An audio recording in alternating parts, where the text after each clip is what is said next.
அன்பார்ந்த முருக பக்தர்களுக்கு வணக்கம். உலகெங்கும் வாழும் முருகர் சொந்தங்களுக்கு வணக்கம்.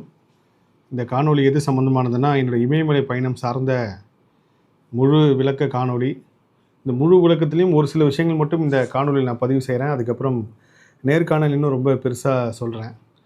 இந்த இமயமலை பயணம் குப்தி கார்த்திக் சுவாமி கோயிலுக்கு போகணுன்னு எனக்கு எப்போ உத்தரவு கிடைக்குன்னா 2025 கிட்டத்தட்ட பிப்ரவரி மாதம் இந்த கோயில் பற்றி எனக்கு தெரிய வருது. தெரிய வந்ததுலேருந்து முதல் விஷயம் என்னென்னா கம்யூனிகேஷன் பிரச்சனை. எங்கே இருக்குதுன்னு பார்த்தோன்னா இமாச்சல் பிரதேஷில். இது வரைக்கும் நம்ம போகாத இடம். நிறைய பேர் நான் இதுக்கு முன்னாடி போன கார்த்திக் சுவாமி கோயிலுக்கு தான் போனேன் அப்படின்னு சொல்லி நினச்சி என்கிட்ட கேட்டிருந்தீங்க. கிடையாது, இது முழுக்க முழுக்க புதுசான ஒரு இடம்.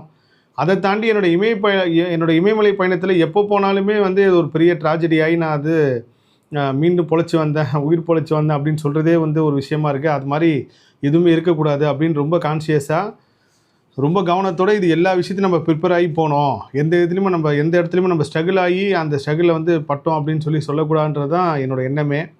ஸோ இமயமலை பயணம் போகணுன்னு முடிவாயிடுச்சு. இமாச்சல் பிரதேஷில் சம்பான்னு ஒரு இடத்த தாண்டி குப்தின்ற ஒரு ஊரில் இருக்குது இந்த முருகர் கோவில் அப்படின்னு சொல்லி கண்டுபிடிச்சி, அதுக்கப்புறம் நான் யூடியூப்பில் சோஷியல் மீடியா எல்லா இடத்துலையுமே தேர்றேன். இந்த கோயிலில் இதுக்கு முன்னாடி யாருன்னா நம்ம தமிழ்நாட்டை சேர்ந்தவங்க போயிருக்காங்களா, யாராவது தமிழ் சார்ந்து காணொலி பதிவு பண்ணியிருக்காங்களான்னு பார்த்தா எதுவுமே காணும்.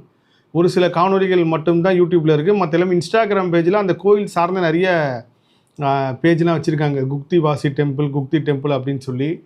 சரி, ஓகே அப்படின்றப்போ ஒரு பெரிய ஆச்சரியம் என்னென்னா, என்கிட்ட நிறைய பேர் கேட்பாங்க, சார் நீங்கள் இமயமலைக்கு போகிறப்போ ஒரு குரூவாக ஃபார்ம் பண்ணி எங்கெல்லாம் கூப்பிட்டு போங்கன்னுவாங்க. நான் எல்லாத்தையும் சொல்கிறேன், ஐயா இது என்னோடய வேலை கிடையாது, என்னோடய பணி முருகர் ஆராய்ச்சி சம்மந்தமானதை தவிர இந்த மாதிரி கூப்பிட்டு போகிறது கண்டிப்பாக நான் செய்ய மாட்டேன். அது மட்டும் இல்லாமல் யாரோட தலையெழுத்து யாரும் மாற்ற கூட அவங்கவுங்க முயற்சி பண்ணி தான் இந்த மாதிரி இடத்துக்கு போகணும் அப்படின்னு சொல்லி நான் இப்போ சொல்லுவேன் எல்லாருக்கிட்டையும். அது காரணம் என்னென்னா, இப்படி கூட்டு போகிற தப்புன்னு நான் சொல்ல வரல. இமயமலை பொறுத்த வரைக்கும் அது கேதார்நாத்தாக இருக்கட்டும், பத்ரிநாத்தாக இருக்கட்டும், இல்லை இமயமலை சார்ந்த கிட்டத்தட்ட அது 2500 கிலோமீட்டர் பரப்பில் கூட அதில் எந்த மூலைக்கு போகணுன்னாலும் நம்ம திரும்ப தாயின் அந்த கர்ப்பப்பைக்குள்ளே போயிட்டு வர மாதிரி தான் ஒரு பயணமே. அது நான் எல்லா இடத்துலையும் சொல்லியிருக்கேன். அதில் அப்படி தான் இதில் ஒரு சம்பவம் நடந்துச்சு. இமயமலை பயணம் போகிறோம், நம்மளுக்கு ஒரு டிரான்ஸ்லேட்டர் வேணும், ப்ளஸ் நம்ம அந்த ஆட்கள் இப்படி கம்யூனிகேட் பண்ணுற மாதிரி ஒருத்தர் வேணும்னு சொல்லி ஒரு தம்பியை நான் தேர்ந்தெடுத்து அந்த தம்பிகிட்ட அந்த நம்பர்லாம் கொடுத்து பேச வைக்கிறேன். அவர் இமயமலைக்கு என் கூட வரதான் பிளானே. பட் ஆனால் ஏதோ ஒரு விஷயம் மனசஞ்சலப்பட்டிருக்கு, இவரை கூட்டு போகிறது சரியா. இன்னொன்று நம்ம ஒரு பெரிய இப்போ என்னோடய உதவியாளர் வராருன்னா அவர் கிட்டத்தட்ட 2 வாட்டி வந்துட்டார். அவருக்கு கரெக்டாக இருக்குமா இந்த இடம்? அதை தாண்டி நம்ம யாரோட தலையத்தையும் கர்மவனையும் மாற்றக்கூடாது.